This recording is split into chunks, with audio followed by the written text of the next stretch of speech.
नमस्कार, आप देख रहे हैं राजधानी लाइव और मैं हूं आपके साथ मनीषा पाटीदार। रुक करेंगे दिल्ली की ओर। आपको बता दें, दिल्ली के मुख्यमंत्री अरविंद केजरीवाल ने सोमवार को दिल्ली विधानसभा में एक बार फिर से प्रधानमंत्री नरेंद्र मोदी पर जमकर निशाना साधा। शराब घोटाले में एक दिन पहले सीबीआई पूछताछ का सामना करने के बाद मुख्यमंत्री अरविंद केजरीवाल ने एक बार फिर से मोदी का नाम नहीं लेते हुए उन्होंने एक कहानी के जरिए उन पर तीखे वार करे। उन्होंने एक बार फिर से पीएम की शिक्षा और उनकी डिग्री पर सवाल उठाए। केजरीवाल ने कहानी में खुद को एक बार एक किरदार के रूप में पेश किया और महंगाई जैसी समस्या का जिक्र करते हुए और इसके बाद में लोगों ने देश का राजा बदल दिया और एक ईमानदार और देशभक्त आदमी को वहां बैठा दिया। इसके बाद देश में महंगाई खत्म हुई और देश की तरक्की में लग गए। और उसके बाद दिल्ली में कथित शराब घोटाले को लेकर अरविंद केजरीवाल जो है सरकार को इन दिनों चौतरफा मुश्किलों का सामना करना पड़ रहा है। खुद को मुख्यमंत्री अरविंद केजरीवाल रविवार को 9 घंटे से अधिक तक उनसे पूछताछ की गई और इसी के बाद सरकार ने दिल्ली विधानसभा में एक दिन का सत्र बुलाया। इस दौरान आप विधायकों ने केजरीवाल से पूछताछ को लेकर केंद्र सरकार पर जमकर हमला बोला और चर्चा के अंत में अरविंद केजरीवाल ने अपनी बात रखी और इसी के बाद उन्होंने एक राजा की कहानी सुनाई। गौरतलब है कि अरविंद केजरीवाल खुद को ईमानदार और देशभक्त बताते हैं।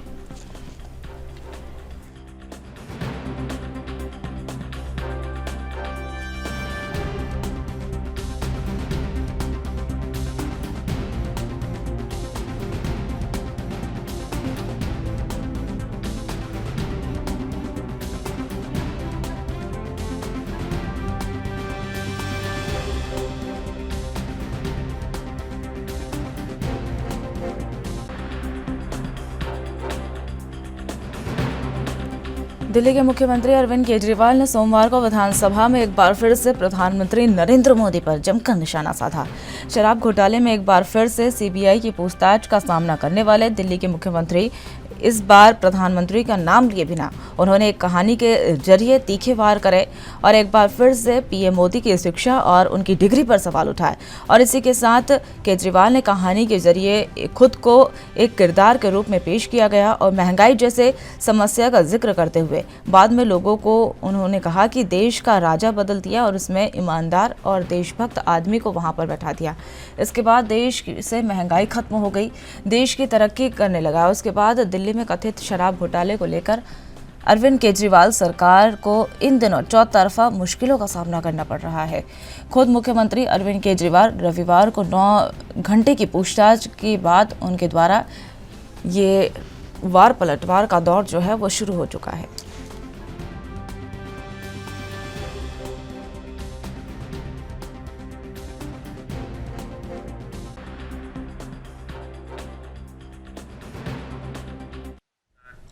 इस खबर पर और अधिक जानकारी के लिए हमारे साथ हमारे सहयोगी राजीव तिवारी जुड़ चुके हैं। राजीव, जिस तरह से प्रधानमंत्री नरेंद्र मोदी पर लगातार आम आदमी पार्टी जो है वार करते हुए पीछे नहीं हटती और एक बार फिर से मुख्यमंत्री अरविंद केजरीवाल ने विधानसभा में तीखे तौर पर एक कहानी सुनाई और प्रधानमंत्री नरेंद्र मोदी पर निशाना साधा।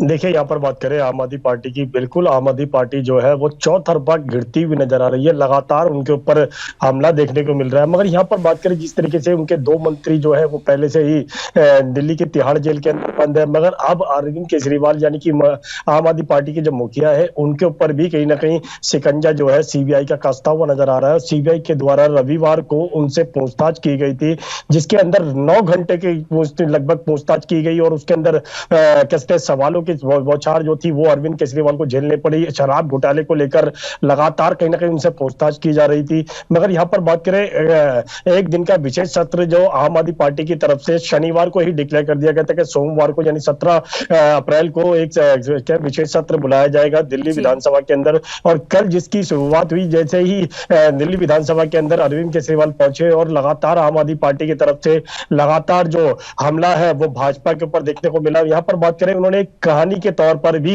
कहीं ना कहीं पेश किया गया। सबको एक एक कहानी बताई गई कि एक प्रधानमंत्री है जिस तरीके जो कम पढ़ा लिखा है, और इस तरीके की तमाम शब्दों का इस्तेमाल किया गया। और यहाँ तक कि चौथी पास जो है वो प्रधानमंत्री को बताया गया। ये बताया गया कि उनके द्वारा जो देश विकास के कार्य है वो नहीं हो पा रहे हैं, और कहीं ना कहीं अपने आप को भी उस कहानी के अंदर रखा गया, जिसके अंदर ये कहा गया कि वो एक ईमानदार के तौर पर काम कर रहे हैं और लगातार देश के विकास को लेकर उनकी जो कोशिशें हैं वो कारगर हुई हैं। मगर यहाँ पर प्रधानमंत्री को लेकर भाजपा पर लगातार हमलावर देखने को मिले, और जिस तरीके से सीबीआई के द्वारा उनसे पूछताछ की गई थी उससे कहीं ना कहीं आम आदमी पार्टी के जरूर बनी है। मगर वो लगातार कहीं ना कहीं अभी भी प्रधानमंत्री की डिग्री की लेकर बात करें, या फिर कहें प्रधानमंत्री की, या फिर कहें और कार्यों को लेकर बात करें, या फिर कहें भाजपा की जो केंद्र सरकार के द्वारा जो रणनीति है उसको लेकर बात करें, लगातार कहीं ना कहीं आम आदमी पार्टी की तरफ से हमलावर अरविंद केजरीवाल को देखने को मिला। यहाँ पर बात करें आम आदमी पार्टी जो है वो कहीं ना कहीं इस कहीं ना कहीं अब नाराज भी है, और लगातार शायद आने वाले दिनों के अंदर भी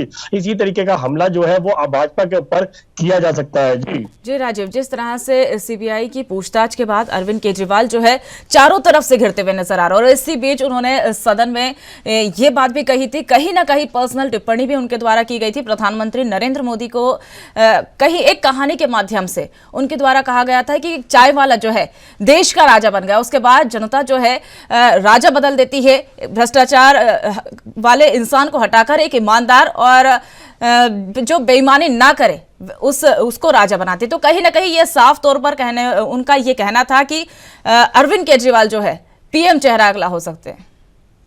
देखिए, यहाँ पर एक चीज समझनी होगी, जिस तरीके से लगातार आम आदमी पार्टी की तरफ से बात करें या फिर अरविंद केजरीवाल की तरफ से बात करें, तो लगातार ये कहा जा रहा है कि जनता तक एक मैसेज देने की कोशिश की जा रही है। यहाँ तक कि कल भी जो विषय एक दिन का विशेष सत्र बुलाया गया था, वो भी कहीं ना कहीं यही दर्शाता नजर आ रहा था कि सिर्फ पीएम जो है वो भ्रष्टाचारी है। आम नोटबंदी जो की गई थी, जहां तक कि जो कोरोना काल के अंदर स्थिति थी उसको कंट्रोल करने के लिए लगातार कहीं ना कहीं कहते हैं गलत तरीके इस्तेमाल किए गए। यहाँ तक कि लगातार कहीं ना कहीं देश को कहते हैं अर्थव्यवस्था जो है डुबोने का काम किया गया। महंगाई बिल्कुल बढ़ चुकी है। महंगाई के बारे में प्रधानमंत्री नहीं सोच रहे हैं, सिर्फ पूंजीपतियों के बारे में सोच रहे हैं। और यहाँ तक कि जिस तरीके से नोटबंदी की गई उसके अंदर भी आम जनता को लाइनों में लगना पड़ा, जिसके लिए कहीं ना कहीं 2-2, 4-4 हजार रुपए के लिए वो घंटों लाइन में लगे, और उसके अंदर कुछ लोगों की मौत भी हुई। उसके जिम्मेवार भी कहीं ना कहीं प्रधानमंत्री को बताया गया। और यहाँ तक कि देश का प्रधानमंत्री जो है वो एक चाय वाला है, और जो चौथी पास बताया गया। मगर यहाँ पर इस कहानी के माध्यम से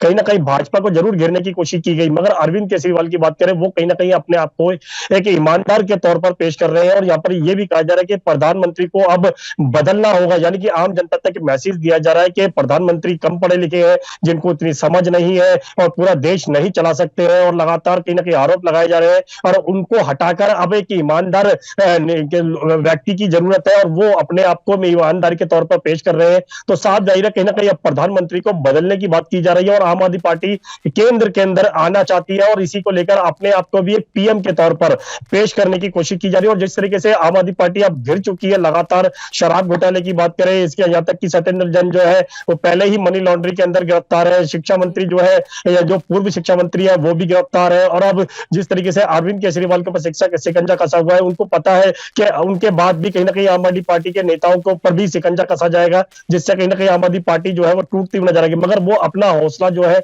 वो अभी भी कम नहीं कर रहे हैं, और लगातार कहीं ना कहीं भाजपा के ऊपर या फिर कहे प्रधानमंत्री की डिग्री को लेकर भी हमला किया जा रहा है। मगर अब देखना होगा क्या जनता क्या समझती है, और जनता क्या वाकई में ही 2024 के अंदर प्रधानमंत्री को बदलेगी, या फिर उन्हीं प्रधानमंत्री यानी प्रधानमंत्री मोदी को ही चुनेगी। ये तो आने वाला समय ही बताएगा। मगर यहाँ पर कहीं ना कहीं आम आदमी पार्टी जो है वो लगातार कहीं ना कहीं भाजपा के ऊपर हमलावर बिल्कुल होती नजर आ रही है। जी राजीव, जिस तरीके से आपने बताया कि वो प्रधानमंत्री पीएम चेहरा जो है बनना चाहते हैं, और लगातार खुद को ईमानदार घोषित करते हैं, और ईमानदार बताने की कोशिश उनके द्वारा लगातार की जाती है। और हाल ही के दिनों में उनके द्वारा एक बयान भी सामने आया था कि अगर मैं बेईमान हूं तो दुनिया में कोई भी ईमानदार नहीं हो सकता है। तो कहीं ना कहीं वो ईमानदारी का पाठ जो है जनता को सिखाते हैं। हमेशा से उनका ये एक लक्ष्य रहा है कि ईमानदार और भ्रष्टाचार मुक्त आम आदमी पार्टी रहेगी। तो जनता को ये संदेश उनके द्वारा दिया जा रहा है। लेकिन अगर हम बात कर ले सीबीआई, लगातार सीबीआई और ईडी के घेरे में आम आदमी पार्टी क्यों आ रही है फिर? देखिए, यहाँ पर बात करें जिस तरीके से अरविंद केजरीवाल की, तो अरविंद केजरीवाल जैसे ही उनकी पार्टी जो है राष्ट्रीय पार्टी बनी है, तो वो अब कहीं ना कहीं केंद्र के अंदर जाना चाहते हैं और लगातार पीएम को बदलने की बात की जा रही है और अपने आप को एक ईमानदार के तौर पर जनता तक एक मैसेज देने की कोशिश कर रहे हैं कि अगर वो ईमानदार नहीं है तो फिर देश का कोई भी व्यक्ति जो है वो ईमानदार नहीं है। मगर लगातार कहीं ना कहीं जो आम आदमी पार्टी की तरफ से हमलावर जो देखने को मिल रहा है, लगातार प्रधानमंत्री की डिग्री को लेकर बोला जा रहा है, चाय वाले को तौर पर यह कहा जा रहा है कि प्रधानमंत्री बन चुका है, वो कम पढ़ा लिखा है, उसको इतनी समझ नहीं है, इस तरीके की जो शब्दों का इस्तेमाल किया जा रहा है या फिर जानकारी जो जनता तक पहुंचाई जा रही है वो सिर्फ एक राजनीति के तौर पर दी जा रही है। और कहीं ना कहीं यह बात करें जिस तरीके से सीबीआई की या फिर ईडी की, तो लगातार कहीं ना कहीं आम आदमी पार्टी के ऊपर जरूर शिकंजा कसा हुआ है और चौतरफा की बात करें तो बिल्कुल चौतरफा यही कहीं ना कहीं कार्रवाई की जा रही है। मगर आम आदमी पार्टी को पता है कि अगर जनता तक उनका मैसेज अगर सही तरीके से चला जाता है तो कहीं ना कहीं भाजपा को बिल्कुल दिक्कत होगी और कहीं ना कहीं 2023 का जो लक्ष्य हासिल करने के लिए भाजपा लगातार प्रयास कर रही है, वो प्रयास जो है वो कहीं ना कहीं विफल हो सकता है। और इसी को लेकर आम आदमी पार्टी अब चाहती है कि पीएम के चेहरे के तौर पर अरविंद केजरीवाल को जनता तक पहुंचाया जाए। मगर अरविंद केजरीवाल भी अपनी तरफ से भी यही कोशिश कर रहे हैं कि जनता तक मैसेज पहुंचे और ईमानदार के तौर पर अपने आप को पेश करे ताकि जनता उनको पीएम की कुर्सी पर बिठाए। और लगातार जो कार्य करने की बात की जा रही है, चाहे दिल्ली के रोल मॉडल की बात करें, पंजाब के अंदर जो कार्य किए गए उसको लेकर लगातार देश तक एक मैसेज दिया जा रहा है कि अगर दिल्ली के अंदर इस तरीके का कार्य किया जा सकता है तो बाकी राज्यों के अंदर भी इसी तरीके का कार्य किया जा सकता है। मगर यहाँ पर ईमानदारी का जो चोला पहनकर कहीं ना कहीं ये बताने की कोशिश की जा रही है कि पीएम के लिए वही एक ईमानदार व्यक्ति है और उनको ही चुनना चाहिए 2024 के अंदर। मगर देखना होगा जनता वाकई में ही क्या समझती है।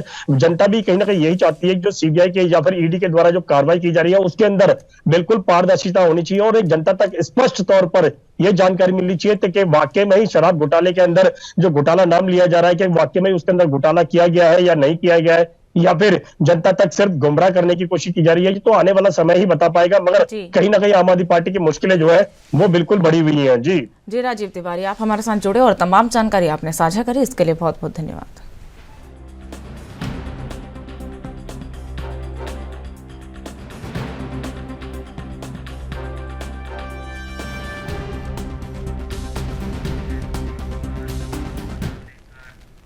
लखनऊ और हरदोई के बीच बनने वाले मेगा टेक्सटाइल पार्क के लिए केंद्र और यूपी सरकार के बीच मंगलवार यानी आज MOU होगा। और वही आपको बता दें, इस कार्यक्रम में मुख्यमंत्री योगी आदित्यनाथ और केंद्रीय मंत्री पीयूष गोयल जो है मौजूद रहेंगे। केंद्र सरकार ने हाल ही में पीएम मेगा एकीकृत वस्त्र एवं परिधान योजना के लिए जनपद लखनऊ और हरदोई में 1000 करोड़ में विस्तृत टेक्सटाइल पार्क की स्थापना की मंजूरी थी और इस पार्क को विकसित करने के लिए केंद्र सरकार मदद करेगी।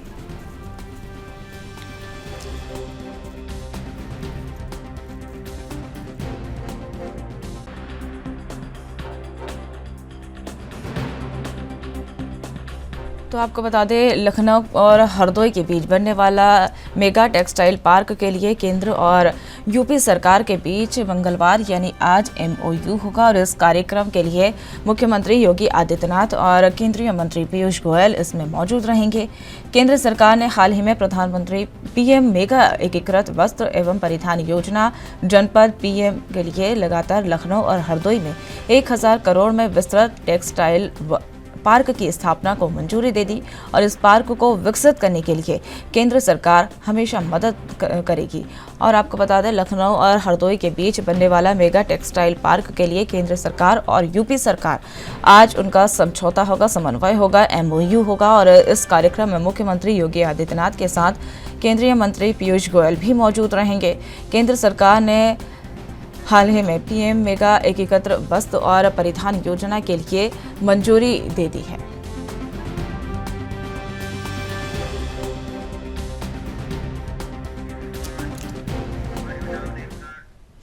इस खबर पर और अधिक जानकारी के लिए हमारे साथ हमारे सहयोगी जितेंद्र हमारे साथ जुड़ चुके हैं। जितेंद्र, जिस तरह से टेक्सटाइल पार्क के लिए आज योगी सरकार और केंद्र सरकार का MOU होगा, इसको लेकर एक बार पूरी अपडेट।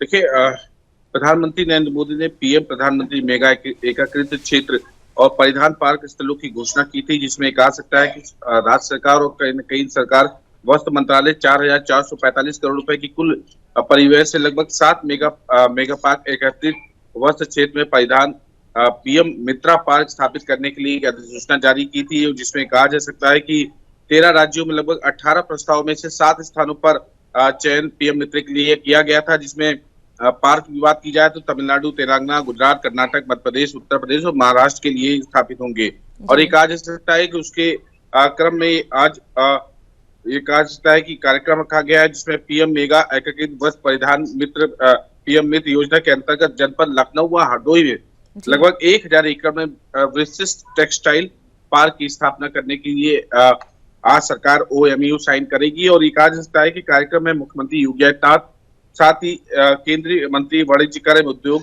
उपभोक्ता कार्य, खाद्य एवं सार्वजनिक वितरण एवं कपड़ा मंत्री पीयूष गोयल कहीं न कहीं मौजूद रहेंगे। लगभग 11 बजे का ये कार्यक्रम रखा गया है और कार्यक्रम रखा गया है जिसमें आज लगभग 1000 एकड़ का जो टेक्सटाइल पार्क बनना है उस पर कहीं ना कहीं OMU साइन किया जाएगा। तो इसकी विशेषता की बात की जाए तो ये पार्क एक स्थान पर स्पिनिंग, वीविंग, प्रोसेसिंग, डाइटिंग व प्रिंटिंग से लेकर गवर्नमेंट निर्माण जैसी इंटीग्रेटेड टेक्सटाइल वैल्यू चेन के संचालन के लिए एक अवसर कहीं ना कहीं देने का काम करेगा। एक स्थान पर इंटीग्रेटेड टेक्सटाइल वैल्यू चेन उद्योग की लॉजिस्टिक लागत जो है वो कहीं ना कहीं कम करेगा। साथ ही प्रति पार्क पर 1 लाख सीधे व 2 लाख प्रत्यक्ष कर का रोज निर्माण करना होगा। उम्मीद की हिसाब से पीएम मित्रा पार्क में साइटों का चयन वस्तुनिष्ठ मापदंडों के आधार पर ये चयनित किए जाएंगे और राज्य सरकार के प्रस्ताव का कहीं न कहीं स्वागत किया जाएगा, जिसमें 1000 से अधिक जमीन पारंपरिक व बाधाहीन होती जाएगी। साथ ही टेक्सटाइल संबंधी जो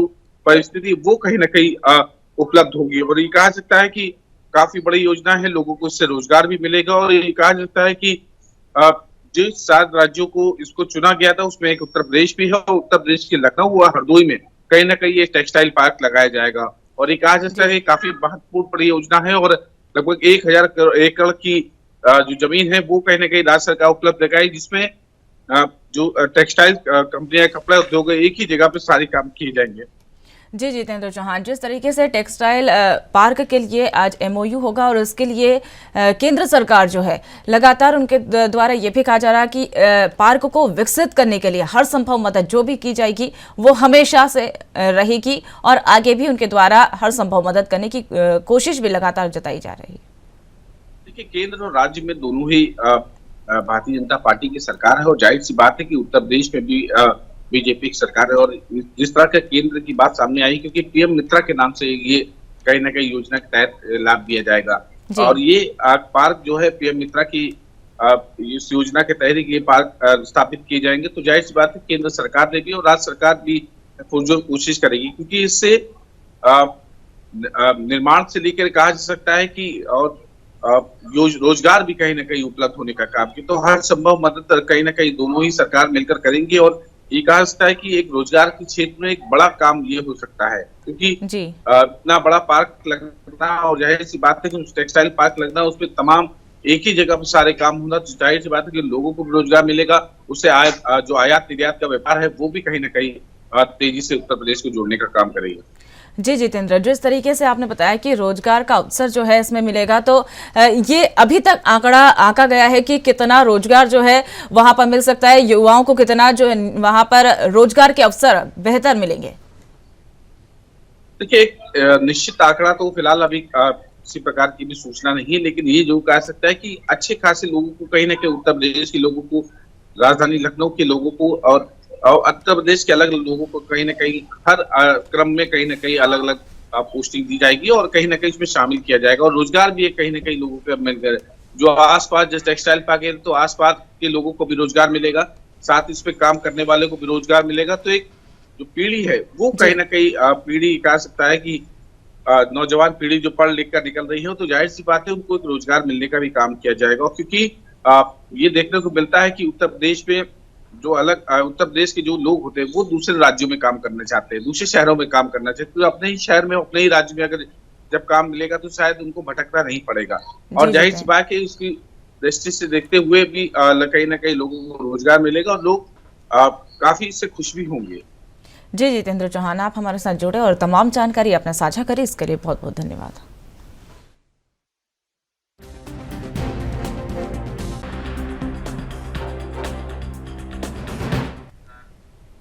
आपको बता दें कि तापमान लगातार बढ़ता जा रहा है, इसके कारण गर्मी भी बढ़ रही है। चंडीगढ़ और पंजाब में इस गर्मी के सीजन में पहली बार हीट लेवल सोमवार को देखने को मिला। चंडीगढ़ में तापमान जो है सोमवार को 40 डिग्री तक पहुंच गया है। मौसम विभाग के अनुसार सीजन में पहली बार भीषण गर्मी का असर देखने को मिला। तो वहीं पंजाब में दोआबा और मालवा के सभी जिलों में रहा। वहीं सोमवार को फरीदकोट में 42.7 डिग्री के साथ सबसे ज्यादा गर्म रहा, जो कि इस साल का सबसे बड़ा रिकॉर्ड बनाया गया। और वहीं तापमान 40 डिग्री होने के कारण सड़कों पर निकलना भी मुश्किल हो गया। मौसम विभाग के निदेशक मनमोहन सिंह का कहना है कि लगातार जो तापमान बढ़ रहा है, इससे आने वाले दिनों में गिरावट नजर आएगी और इसको लेकर मौसम विभाग की ओर से ऑरेंज अलर्ट भी जारी कर दिया। आने वाले दिनों की बात करें तो 18, 19, 20 और 21 अप्रैल को मौसम में बदलाव देखा जा सकता है।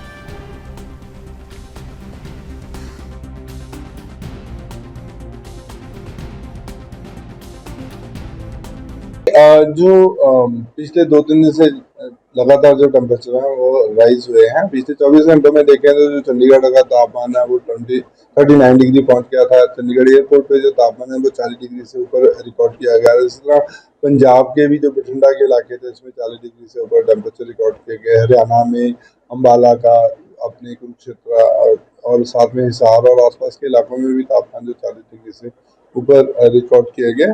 तो अभी जो आज भी तापमान जो है वो इसी तरीके से रहेंगे, कल के तरह ही रह सकते हैं, थोड़े से स्लाइटली राइज करेंगे, लेकिन कल से जो तापमान है उसमें गिरावट है क्योंकि एक वेस्टर्न डिस्टर्बेंस अप्रोच कर रही है, जिसका इफेक्ट पंजाब में आज रात से हो सकता है और हरियाणा से जो है वो परसों से इसका इफेक्ट कल से होगा, लेकिन परसों को जो हरियाणा में इफेक्ट ज़्यादा रहेगा। अगर पंजाब में देखें तो पंजाब में 18 और 19 तारीख को बारिश होने के चांसेस रहेंगे, साथ में जो 20-21 को भी रहेंगे, लेकिन कम रहेंगे। हरियाणा में जो चांसेस हैं बारिश के वो 19 तारीख को ज़्यादा होंगे और 20-21 को भी जो बारिश रहेगी, लेकिन आइसोलेटेड प्लेसेस रहेगी। और कल से जो है हरियाणा में इसका इफेक्ट हो सकता है। तापमान में जो आने वाले दिन होंगे इसमें 4 से 6 डिग्री तक गिरावट होगी। चंडीगढ़ में भी जो बारिश होने के वो चांसेस आने वाले दिनों में रहेंगे, जिसमें चंडीगढ़ सिटी में भी तापमान में गिरावट।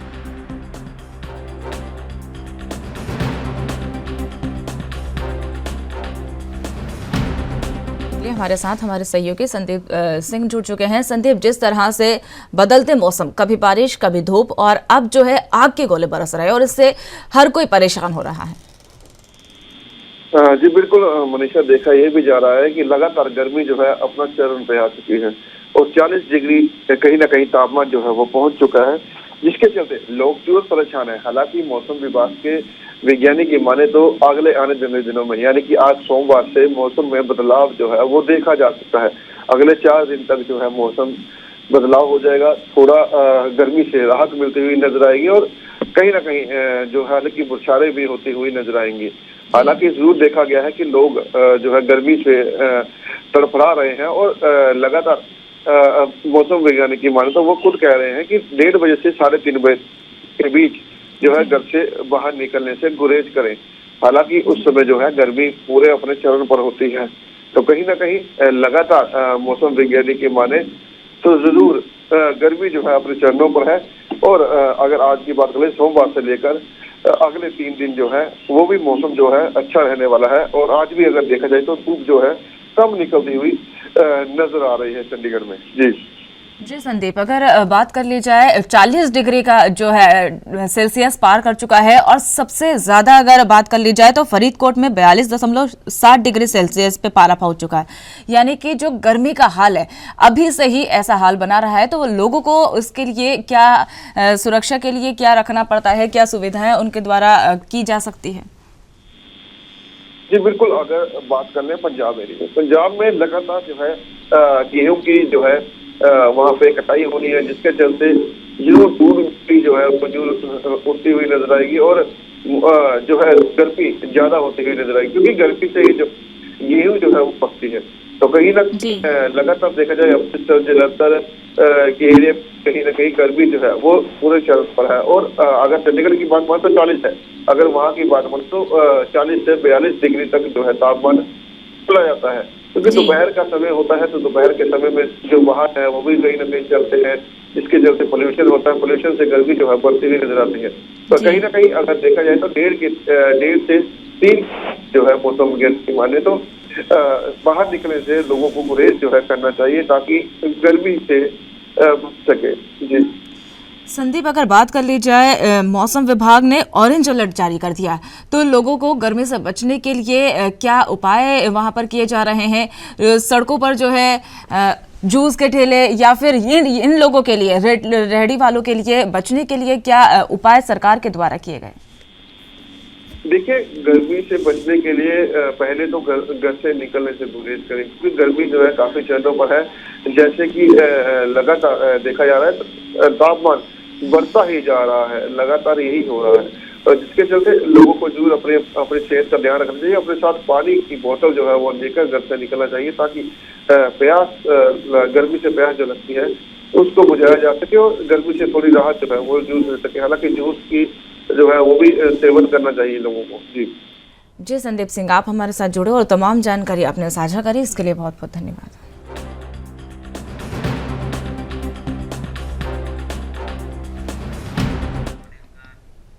पंजाब के कैबिनेट मंत्री डॉक्टर इंदरबीर सिंह निज्जर ने स्थानीय निकाय मंत्री पंजाब के बीबी कोला भलाई में केंद्र की धार्मिक समागम के मौके पर कहा कि सभी का फर्ज बनता है कि समाज की भलाई के लिए जो संस्थाएं काम कर रही है, हम उसकी हर संभव मदद करें जिससे यह संस्थाएं और आगे बढ़ सकें और काम कर सकें। आगे निज्जर ने कहा कि हमें समाज के दिशा देने के लिए संस्थाओं और शख्सियतों का सम्मान भी करना चाहिए। उन्होंने बीबी कोला भलाई केंद्र की तरफ से किए जा रहे समाज भलाई के कामों के लिए सराहना की। डॉक्टर निज्जर ने बीबी कोला भलाई केंद्र के द्वारा तैयार किए जा रहे अस्पताल में लगाई जा रही MRI और CT स्कैन की मशीनों की खरीद के लिए अपने ऐच्छिक फंड से 10 लाख रुपए का ऐलान किया और मौके पर ही पहली किश्त के तौर पर 5 लाख रुपए का चेक भी सौंप दिया। साथ ही उन्होंने कहा कि मैं हमेशा भलाई के कामों को करने वाले लोगों के साथ हूं और इस अस्पताल के निर्माण के लिए हर संभव मदद की जाएगी। उन्होंने कहा कि जल्द ही 5 लाख रुपए की दूसरी किश्त भी दी जाएगी।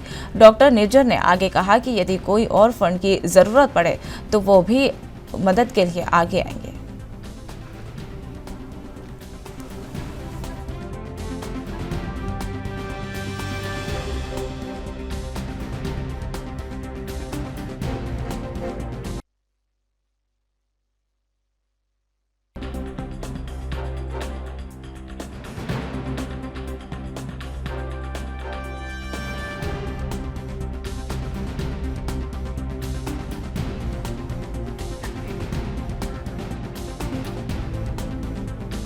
इस खबर पर और अधिक जानकारी के लिए हमारे साथ हमारे सहयोगी अमित सेठी हमारे साथ जुड़ चुके हैं। अमित, जिस तरह से कैबिनेट मंत्री इंदरबीर सिंह निज्जर के द्वारा एक कोला भलाई केंद्र के द्वारा जो सामाजिक कार्य किया जा रहा था, लोगों की भलाई के लिए कार्य किया जा रहा था, उनकी मदद के लिए कैबिनेट मंत्री आगे आए हैं। जी बिल्कुल, अगर पंजाब सरकार के कैबिनेट मंत्री डॉक्टर इंदरजीत निज्जर की बात की जाए तो उन्होंने जो है एक बीबी कोला भलाई केंद्र को जो है 10 लाख रुपए की जो है राशि दी गई है। आपको बताना चाहूंगा कि MRI की जो मशीन है वो खरीदने के लिए जो है राशि जो दी गई है। एक समारोह में जो है उन्होंने शिरकत की थी, उसी दौरान जो है उन्होंने जो है 10 लाख रुपए का ऐलान कर दिया और 5 लाख रुपए जो है उन्होंने मौके पे दे दिया और जल्दी जो है बाकी की जो राशि है वो भी दे देंगे। जी अमित, जिस तरह से आपने बताया कि इंदरजीत सिंह ने पहली ऐच्छिक राशि जो है वो दे दी है पहले चेक के तौर पर और उन्होंने ये भी कहा कि दूसरी जो राशि है वो जल्द आ जाएगी, लेकिन उनके द्वारा ये कहा गया है कि जो सामाजिक कार्य जो भी संस्थाएं करती है उनके लिए वो हमेशा तत्पर रहेंगे, हमेशा उनकी मदद के लिए वो आगे रहेंगे। जी बिल्कुल, अगर डॉक्टर निज्जर की बात की जाए तो इससे पहले भी जो है उन्होंने जो है समाज के सेवी जो संस्थाएं हैं इससे पहले भी उन्होंने उनकी हेल्प की और हमेशा अक्सर देखने को आता है कि वो समाज सेवी जो है तो हमेशा जो है दान पुण्य जो है जो करते रहते हैं। जी अमित, जिस तरह से पंजाब सरकार जो है लगातार एक जनता के हित में कार्य कर रही है, तो कहीं ना कहीं कैबिनेट मंत्री भी उनके ही मार्गदर्शन में ये कार्य कर रहे हैं और उनके द्वारा ये जो समाज सेवियों के द्वारा जो कार्य किया जा रहा है उसकी सराहना भी की जा रही है। जी बिल्कुल, जिस तरह से पंजाब के मुख्यमंत्री जो है भगवंत मान जो है वो भी जो है समाज सेवी कामों में बढ़ चढ़ कर भाग लेते हैं और वहीं कैबिनेट मंत्रियों की बात की जाए तो वो भी उनके दिशा निर्देशों पर ही चल रहे हैं। कोई भी अगर भलाई का काम है या समाज से जुड़ा कोई भी काम है, लोगों के हित का काम है, तो उसमें कैबिनेट मंत्री भी जो है बढ़ चढ़ कर भाग ले रहे हैं। जी अमित, जिस तरह से ये समाज सेवियों का कार्य जो है लगातार पंजाब में लगातार जारी है, तो इसी बीच कैबिनेट मंत्री के द्वारा एक मुहिम जो है वो भी चलाने की बात कही गई और ये भी कहा गया कि कोई भी समाज सेवियों के द्वारा अगर कोई भी कार्य किया जाएगा या कोई भी मदद की जरूरत लगे तो वो हर संभव मदद उनके द्वारा की जाएगी। बिल्कुल, कैबिनेट मंत्री डॉक्टर निजा ने जो है साफ तौर पे कहा है कि अगर किसी को भी समाज से भी अगर कोई संस्था है, अगर किसी को भी किसी चीज की जरूरत है तो वो उनसे संपर्क भी कर सकते हैं और वो हमेशा जो है बढ़ चढ़ कर भाग पहले भी लेते रहे हैं और आगे भी लेते रहेंगे। जी अमित सेठी, आप हमारे साथ जुड़े और तमाम जानकारी आपने साझा करी, इसके लिए बहुत बहुत धन्यवाद।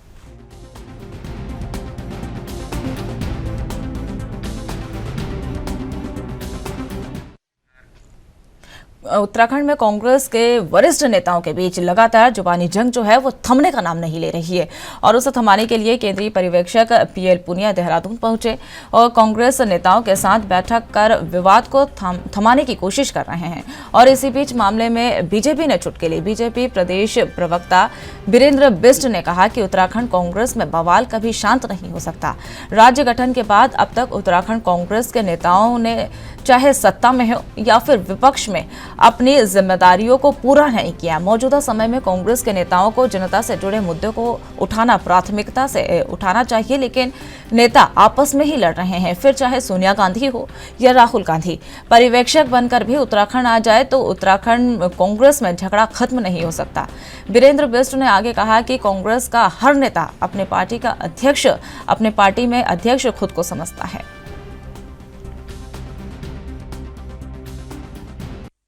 देखिए, कांग्रेस में जो माहौल है, कांग्रेस में जो प्रतिस्पर्धा है वो चरम पर है।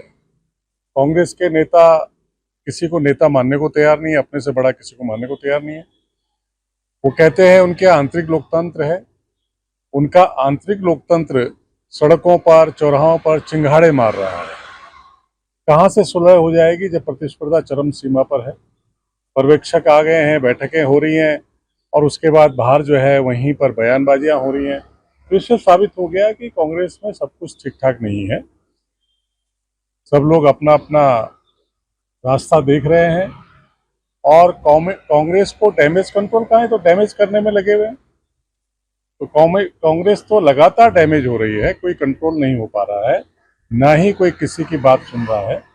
क्योंकि जो कुछ भी अगर सुन रहा है तो सिर्फ राहुल बाबा की स्तुति गान में लोग लगे हैं, इसके अलावा उन्हें कांग्रेस की चिंता नहीं। इस खबर पर और अधिक जानकारी के लिए हमारे साथ हमारे सहयोगी अमित चौधरी हमारे साथ जुड़ चुके हैं। अमित, जिस तरह से उत्तराखंड कांग्रेस में लगातार जुबानी जंग का दौर जो है वो बढ़ता हुआ नजर आ रहा है और उसे थमाने के लिए पीएल पुनिया भी वहां पर देहरादून पहुंचे हैं, लेकिन जो दौर है वो लगातार जारी है, बैठकों का दौर जारी है और इसी बीच बीजेपी के प्रवक्ता वीरेंद्र बिष्ट का हमला जो है कांग्रेस पर हुआ है।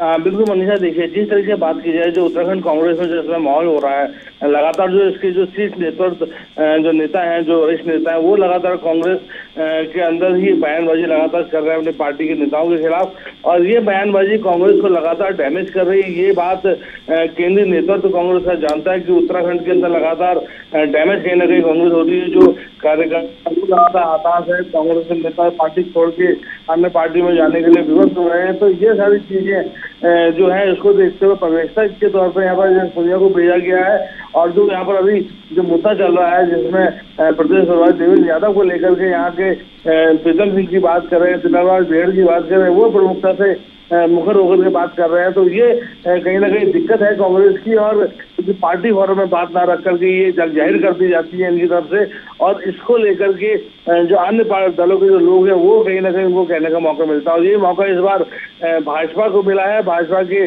क्योंकि निशाने पर रहती है कांग्रेस और पूरी तरीके से क्योंकि यहाँ पर बीजेपी की सत्ता है और कांग्रेस विपक्ष की पार्टी की मुख्य विपक्षी पार्टी है, तो कांग्रेस को किस प्रकार से नीचा दिखाया जाए, जनता के सामने कैसे उसकी इमेज को खत्म किया जाए, लगातार जो कांग्रेस बनाना चाह रही है, तो उन चीजों को लेकर के अब इस मुद्दे को लेकर के यहाँ कांग्रेस की जो बयानबाजी है उस पर यहाँ भाजपा ने कहीं ना कहीं पलटवार किया है, चुटकी दी है कहा जा सकता है। पूरी तरह से वीरेंद्र जो प्रदेश प्रवक्ता है उनकी तरफ से कहा गया कि कांग्रेस के अंदर कला कभी खत्म नहीं हो सकती। और जो इनके जो शीर्ष नेतृत्व है, अगर उसके भी दो बड़े चेहरे सोनिया गांधी और राहुल गांधी भी यहाँ प्रदर्शन तौर पर आएंगे तो वो यहाँ की जो मुश्किलात हैं उसको कम नहीं कर सकते। तो साफ तौर से बीजेपी लगातार चुटकी ले रही है, वहीं कांग्रेस में लगातार बैठक का दौर जारी है। और संभवतः बनता ये हो सकता है कि जिस तरीके से माहौल उत्तराखंड में बन रहा है कांग्रेस को लेकर के, तो कांग्रेस कहीं ना कहीं अब कुछ बड़े बदलाव उत्तराखंड के अंदर भी कर सकती है। हो सकता है कि देवेंद्र यादव के नाम पर भी चर्चा यहाँ पर लगातार की जा रही हो, क्योंकि पार्टी अगर लगातार डैमेज हो रही है किसी एक व्यक्ति के लिए के कारण, तो कहीं ना कहीं केंद्रीय नेतृत्व को इसका सोचना होगा। और ये पर्यवेक्षक यहाँ पर जो पुलिस आए हुए हैं वो कहीं ना कहीं रिपोर्ट यहाँ पर केंद्र में जाके देने वाले हैं। उसके बाद आगे बहुत कुछ होना है कांग्रेस में, क्योंकि चुनाव आने वाले हैं, कई बदलाव यहाँ पर होने करंट में लगातार प्रयास कर रहे हैं। और इन्हीं प्रयास के चलते कांग्रेस में कहीं ना कहीं कोई बदलाव होंगे। हालांकि ये बदलाव जब होंगे तब होंगे मनीषा, लेकिन फिलहाल भाजपा चुटकी दे रही है लगातार, और इस चुटकी से कहीं ना कहीं कांग्रेस को ठीक देने की जरूरत है। जी अमित, जिस तरह से बीजेपी के प्रवक्ता बिष्ट के द्वारा एक बात ये भी सामने आई है, उनके द्वारा कहा गया है कि ये अंतरकला जो है लगातार बढ़ेगी, फिर चाहे सोनिया गांधी आ जाए या फिर राहुल गांधी आ जाए, लेकिन ये जो अंतरकला है वो खत्म नहीं हो सकती है। मनीषा देखिए, क्योंकि हम बार बार ये बात को कहते हैं कि कांग्रेस दोबारा यहाँ पर सत्ता से बाहर हुई है, और इसका कहीं ना जो टीस है कांग्रेस के वो बड़े चेहरे जो कहीं ना कहीं अपने दम पर पे यहाँ पर भाजपा कांग्रेस सरकार को लाने का दम रखते थे, लेकिन उसके बावजूद भी अभी संख्या बल कांग्रेस का इस बार भी कम रहा है। उसकी टीस सत्ता पे कांग्रेस नहीं आ पाई, उसको लेकर के जो टीस है कांग्रेस के नेतृत्व के अंदर वो कहीं ना कहीं अब खुल के जाहिर हो रही है।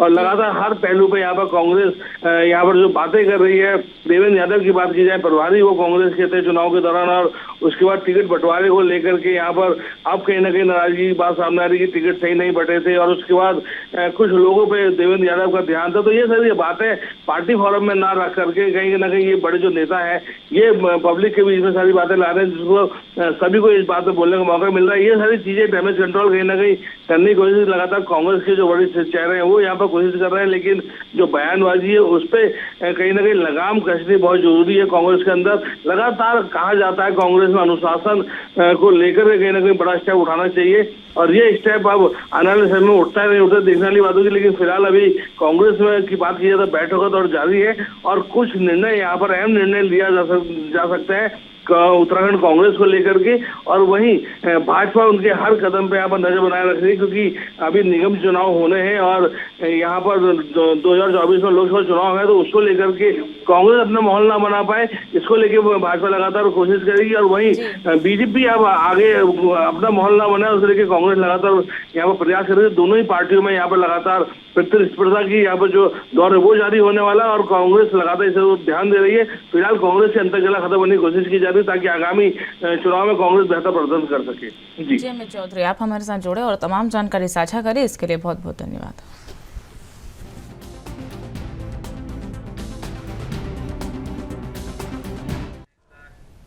छत्तीसगढ़ के मुख्यमंत्री भूपेश बघेल राजधानी रायपुर स्थित चंद्रखुरी में 18 अप्रैल यानी आज नेताजी सुभाष चंद्र बोस राज्य पुलिस अकादमी में ट्रेनी उप पुलिस अधीक्षकों के 12वें सत्र के दीक्षांत परेड समारोह में शिरकत करेंगे। सुबह करीब 9 बजे दीक्षांत समारोह का आयोजन होगा, और इस दौरान मुख्यमंत्री राज्य पुलिस अकादमी में नेताजी सुभाष चंद्र बोस की प्रतिमा का अनावरण करेंगे, और इस दौरान मुख्यमंत्री परिसर में नवनिर्मित बैरक का लोकार्पण भी कराएंगे। और वहीं प्रशिक्षणरत उप पुलिस अधीक्षकों को 12वें सत्र के दीक्षांत समारोह में प्रदेश के गृह मंत्री ताम्रध्वज साहू और नागरिक प्रशासन विभाग के मंत्री शिव कुमार डहरिया भी उनके साथ मौजूद रहेंगे।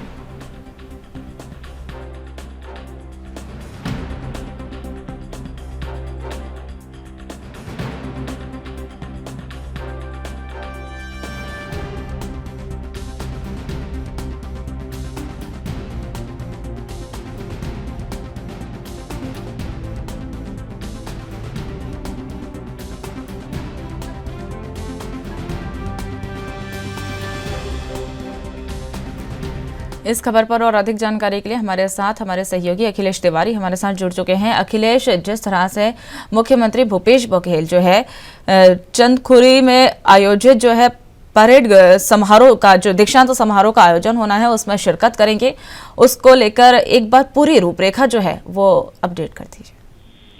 देखिए, मुख्यमंत्री भूपेश बघेल 18 अप्रैल को इंदिरा गांधी कृषि विश्वविद्यालय के रायपुर दीक्षांत समारोह में शामिल होंगे। साथ ही साथ राज्य पुलिस अकादमी की दीक्षांत समारोह है तो उसमें भी सम्मिलित होंगे। आज सुबह ही परेड की तैयारी है, जो सब इंस्पेक्टर हैं उनकी दीक्षांत समारोह है उसमें शामिल होंगे मुख्यमंत्री भूपेश बघेल।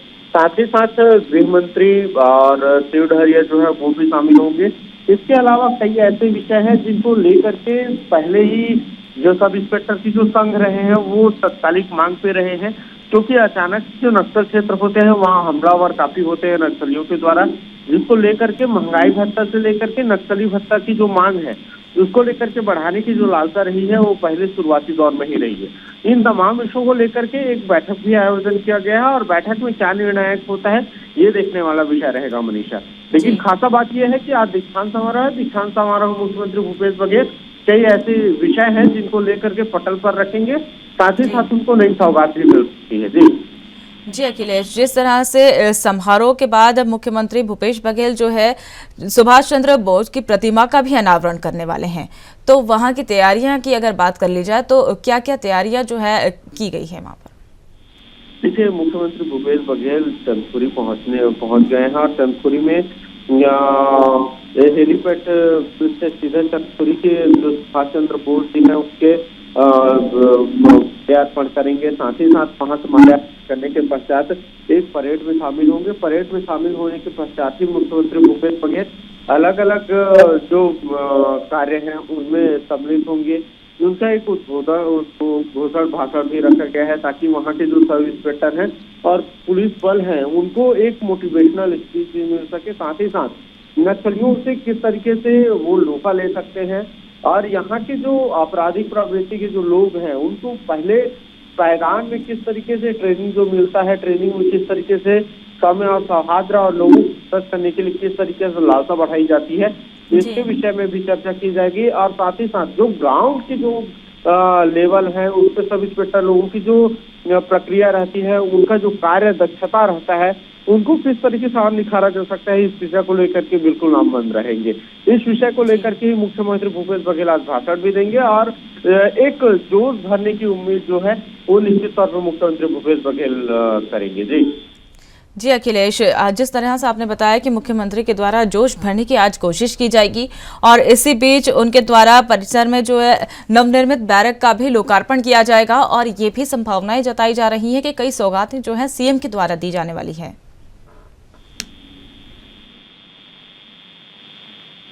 अखिलेश, क्या आपको हमारी आवाज सुन पा रहे हैं? जी, निश्चित तौर पे देखने को मिलता है हमेशा की तरह मुख्यमंत्री भूपेश बघेल युवाओं को लेकर के काफी चहल पहल भी करते हैं। आज दीक्षांत समारोह है, दीक्षांत समारोह में और कौन से विषय ऐसे हो सकते हैं जिससे उनका मनोबल और बढ़ाया जा सकता है, इस विषय पर फोकस तो रहेगा ही रहेगा। साथ ही साथ जो सब इंस्पेक्टर लोगों की जो संघ रहती है वो निश्चित तौर पर मांग करेंगे, उसके बाद फिर निर्णायक फैसला लिया जाएगा। जी अखिलेश तिवारी, आप हमारे साथ जुड़े और तमाम जानकारी आपने साझा करी, इसके लिए बहुत बहुत धन्यवाद।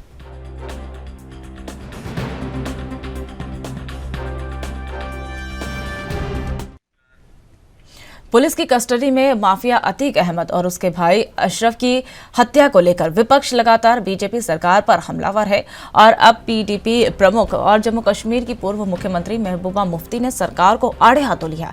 महबूबा मुफ्ती का कहना है कि उत्तर प्रदेश में जंगलराज चल रहा है। पीडीपी चीफ ने कहा कि अतीक अहमद को कोई फरिश्ता नहीं था, लेकिन पुलिस कस्टडी में इस तरह से हत्या होना ये गलत है। उत्तर प्रदेश में जंगलराज चल रहा है। कहीं न कहीं सत्यपाल मलिक ने पुलवामा हमले में 40 जवानों की शहादत हुई थी और इसमें क्या लापरवाही बरती गई और उसे किस तरह से छुपाने की कोशिश की गई और भ्रष्टाचार को लेकर जो कहा गया है, इन बातों को भी ध्यान भटकाने के लिए इसी कड़ी में अतीक और अशरफ की हत्या की गई।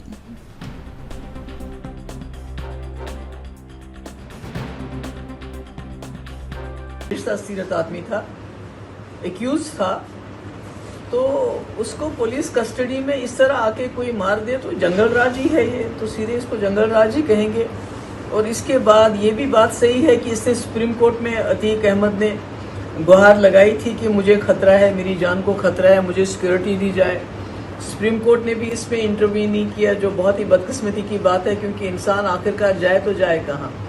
और इससे सबसे बड़ी बात यह है कि हमें लगता है ये हुआ नहीं, ये कराया गया है बाज़ाब्ता तौर पे, ताकि जो सत्यपाल मलिक ने मरकज़ी सरकार पे इल्ज़ाम लगाए, चाहे वो पुलवामा अटैक को नज़र में रखते हुए कि पुलवामा के बारे में इंफॉर्मेशन थी, उसके बावजूद मरकज़ी सरकार ने जहाज़ प्रोवाइड नहीं किया उनको लाने के लिए, इतना ज़्यादा RTX कहाँ से आया, किस तरह आया, और उसके बाद उनको बताया गया कि खामोश रहो, इस पर कोई सवाल नहीं करना है। इसी तरह उन्होंने ये भी कहा कि जो बीजेपी के चीफ मिनिस्टर हैं वो पैसा जमा करके ऊपर पहुंचाते हैं और वहाँ से वो पैसा अडानी के पास जाता है, तो करप्शन के चार्जेस लगाए, बहुत सी बातें उन्होंने कही, खासकर पुलवामा जिसमें हमारे 40 जवान शहीद हो गए, उस पर उन्होंने उंगली उठाई। तो उसके साथ उससे अटेंशन डाइवर्ट करने के लिए मुझे लगता है ये इतना बड़ा कांड किया गया ताकि सतपाल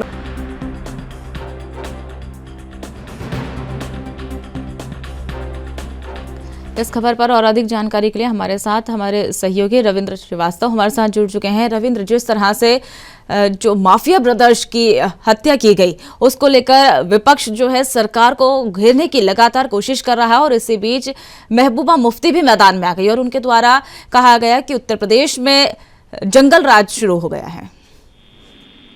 देखिए, कहीं ना कहीं अतीक अहमद जो उत्तर प्रदेश का डॉन था, कहा जाए माफिया किंग था, और हालांकि वो सांसद भी रहे हैं और विधायक भी रहे हैं, लेकिन कहा जाए तो उनकी वहां पर तूती बोलती थी। हालांकि उसकी हत्या के बाद विपक्ष ने लगातार केंद्र सरकार पर हमला शुरू कर दिया है और कहा है कि यूपी में योगी सरकार जो है वो लगातार दावे करती है कि हम उन गुंडों का या उन बदमाशों का खात्मा कर रहे हैं, लेकिन जिस प्रकार से अतीक अहमद को पकड़ा गया था और पुलिस कस्टडी में इस प्रकार से उसकी हत्या हो जाना और उसके भाई अशरफ की हत्या हो जाना, ये कहीं ना कहीं सवालिया निशान खड़े करता है। तो ऐसे में महबूबा मुफ्ती भी इस मामले में कूद पड़ी हैं और उन्होंने कहा है कि यूपी में इस समय जो है वो जंगल राज चल रहा है। हालांकि उन्होंने कहा कि अतीक अहमद कोई फरिश्ता नहीं था, लेकिन जिस प्रकार से पुलिस कस्टडी में उसकी हत्या हुई है, इससे कहीं ना कहीं बड़े सवाल जो है वो खड़े होते हैं। उत्तर प्रदेश में जंगल राज चल रहा है और खास करके उन्होंने केंद्र सरकार के ऊपर हमला बोला है और कहा है कि जिस प्रकार से जो पूर्व राज्यपाल रहे हैं सत्यपाल मलिक, उनके द्वारा जो सवाल उठाए गए हैं और 40 जवानों को लेकर, क्योंकि उन्होंने कहा कि 40 जवान पुलवामा में जब हमला हुआ था उस समय सीआरपीएफ ने स्पेशल विमान की मांग की थी, लेकिन केंद्र सरकार ने उनकी नहीं सुनी है। तो उसको लेकर ये सारा प्रकरण जो रचा गया है, जिसमें अतीक अहमद की जानबूझकर हत्या करवाई गई है ताकि लोगों का ध्यान जो है वो भटकाया जा सके। और साथ ही में ये भी कहा है कि जिस प्रकार से भाजपा जो है वो लगातार पैसा इकट्ठा करके अडानी को दे रही है, तो भ्रष्टाचार के मामलों और खास करके पुलवामा जैसे अटैक पर ध्यान भटकाने की कोशिशें जो हैं वो की जा रही हैं और इसी कड़ी में अतीक अहमद और उसके भाई की हत्या करवाई गई है। मनीषा जी, रविंद्र श्रीवास्तव आप हमारे साथ जुड़े और तमाम जानकारी आपने साझा करी, इसके लिए बहुत बहुत धन्यवाद।